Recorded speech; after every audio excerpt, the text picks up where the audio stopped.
Proverb 18:20. Whoso finds a wife finds a good thing. How you find your wife matters a lot. How you find your husband matters a lot. If you find your wife correctly, favor will follow. If you find your husband correctly, favor will follow. If you do not find correctly, frustration will follow. To avoid frustration in deciding on who to get married to, there are 5 basic ways you should avoid. Yes, 5 basic ways you should avoid in knowing who to get married to. 5 basic ways you should avoid. Understand this. There is no one safe, proof way of knowing who to get married to. I know people teach all manner of things, yes, but there is no one specific way and say, for this is one way. You can't miss it. This one way. No. What you are expected to do is to be guided. I'm going to do a video shortly on what to look out for in who to get married to. No matter the voice you heard, no matter the vision you see, no matter the prophecy that was given to you, if these things are not there, forget it. Forget it. What to look out for in who to get married to. But today I want to share with you 5 ways you should avoid in knowing who to marry. Number one, avoid consulting with prophets and prophetesses. Avoid it. You want to get married to someone, you take their names, you take their pictures to prophets, to prophetess. They should tell you who you should marry and all that. Are they the ones that want to live with the man with you? Are they the one that wants to live with the woman for you? No, you are the one that wants to get married. Understand, marital decision is a risk, and it's a risk of faith. It's a step of faith. You must prayerfully make the decision, not just relying on one prophet. One prophet said, take responsibility for your choice of who you get married to. Don't say, if not for that prophet that told me to marry, if not for that, what do you call it, that prophetess that said I should marry him, I wouldn't have married him, I wouldn't have married her. So there are many issues that will come up while you are married to someone. If you don't take responsibility for your marital decision, you'll be blaming people. So let the decision be something that you own. Take responsibility for that decision. So avoid it. Don't take pictures, take names to prophet. 3 people are in my life. Who should I marry? 3 sisters. I am eyeing 3 sisters. Who should I marry? And they will not say, okay, marry Angelina, not Sandra. At the end of the day, you run into issues. I have heard people say it. I've encountered people, if not for that prophet, if not for that pastor, if not for that this. No, avoid it. So if you want to know who you must get married to, take responsibility for that decision. Don't depend solely on what a prophet says. Don't depend solely on what a man or woman of God says. You can be guided, but let the decisions be yours. So taking pictures and name to prophets, whatever to decide. I know we like such practices around here in Nigeria and Africa and maybe other parts of the world, but it's not the scripturally recommended way of deciding on who to get married to. Number two, avoid relying solely on dreams, visions, and voices. I don't know where people brought that practice from, that they must see their wife in the dream or they must see their would-be husband in the dream to decide that is their wife or is their husband. We have practiced it over the years, doesn't mean it's correct. Does that mean God doesn't speak to people in the dreams? Yes, he speaks to people in dreams, in revelation. He spoke to Joseph and said, that woman, don't throw her away. But how many other persons did you see God talking to about their wives or their husband in the dream? Let's not make a doctrine out of just an encounter of people's experiences, especially where the Bible or scripture did not emphatically say this is what must be done. I know of churches, I know of places, I know of circles where they believe that for you to get married to someone, you must dream. So the brothers who do not have dream manufacturers dream. They cook up dreams. As I was walking in the hot sun, I was thirsty. Suddenly, Sister Angela now came in the dream with umbrella and gave me umbrella and gave me cold water to drink. I said, why? Oh, my father, why is he doing this? He said, oh, it's because it's your wife. It's the choosing one.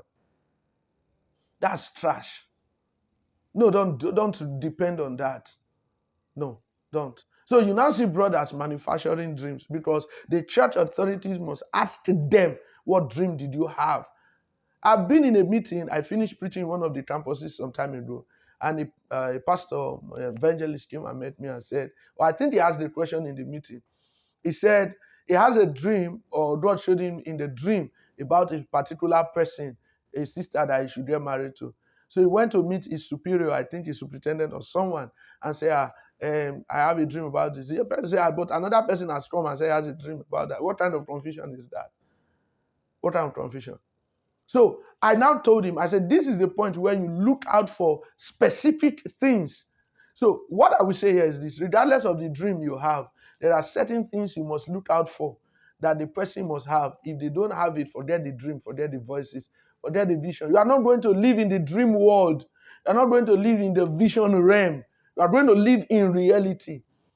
But we must not rule out the place of God talking to people, people having certain dreams. We must not rule it out. But to solely depend on a dream or a vision to get married to someone is a risk you don't want to take.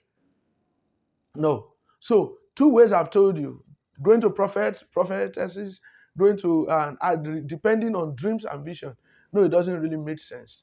Even if it doesn't even make spirit, because the spirit does not fully recommend and say, and you must get a wife from the dream where you must see your husband. Avoid it. Number three, avoid name picking or name gambling. I call it name gambling, where you write the name of certain brothers or sisters and say 5 brothers or 3 brothers in your life, and say, I want to pick the one that I would say yes to. Favor is in my life. Andrew is in my life. John the Baptist is in my life. Who should I marry? Who should I get married to? So you now pick their name, squeeze it in fold it in a paper, jumble it together, and close your eyes and pick one. If you understand the gravity of marriage, we will engage in that. That's a no for me. It's a no, no, no, no, no. Don't do it. And a brother will write Sister Zachariah, Sister Ezra, and Sister Jeremiah. Who should I pick in the name among all these ones? You now write in their names. No, you don't do it. Marriage is too serious to engage in such practices. So you don't decide on who to get married to by solely depending on name picking or name gambling. Avoid it. Number 4, avoid relying on people's opinion. Don't do it. As a young person you want to get married to, don't start scouting for people's opinion all over the world. What do you think about this sister? What do you think about that brother? I'm thinking, well, don't do that. People have their opinion. Their opinion may not be your decision. Their opinion may not be your choice. Does that stop you from asking basic questions? No. But relying on just people's opinion in marrying a brother, they said, this guy is good. This guy is spiritual. As a result of that, you make a good wife and all that. Relying on that alone is risky. This brother is caring and all that. Relying on that. No, by experience, you that want to marry the person, what have you learned? Laban said, I have learned by experience. What have you learned by experience? What is your feel about the brother? What's your feel about the sister? So you must please understand this, that you mustn't rely solely on people's opinion to decide to get married to someone. The next thing to avoid, the next wrong way in deciding to get married is setting up fleas. We saw Gideon saying, God, if you want me to go for this battle, let this happen, let that happen. So people now adopt that method. God, if you want me to marry Sister Sandra, if you want me to marry Sister Sandra, Sister Sandra, let her wear red shirt and blue skirt to church today. My brother, you are not serious. My sister, if brother Adolphus must be the one, let him wear tie to church today. And you know that's a policy among your workers that all brothers must wear tie. So you now wear tie, you now because of that, no, so stop setting up fleas. Say if he's the one that will marry, let her come like, you have heard stories about all that. Let her be the first person to enter church today. Oh God, the sister you want me to marry, let her be the first one to greet me this morning as I get to church. Now you get to church, it's your pastor's wife that was the first person to greet you. What will you do? So, okay, oh God, my father, the first brother that will shake hands with me must be my wife. You get there, it was pastor you met at the gate and said, sister, God bless you. How can pastor be your husband again? And the pastor is married. All right. So what we are saying in essence is avoid these 5 ways of deciding on who to get married to. Avoid it. I've told you, let me just quickly do a recap. Avoid consulting with prophets and prophetesses. Avoid relying solely on dreams and vision. avoid name picking and name gambling, avoid relying on people's opinion, and avoid setting up fleas. These are wrong ways of getting to know who to get married to. Although it's a short video, but I know it has blessed you. It has blessed your friend.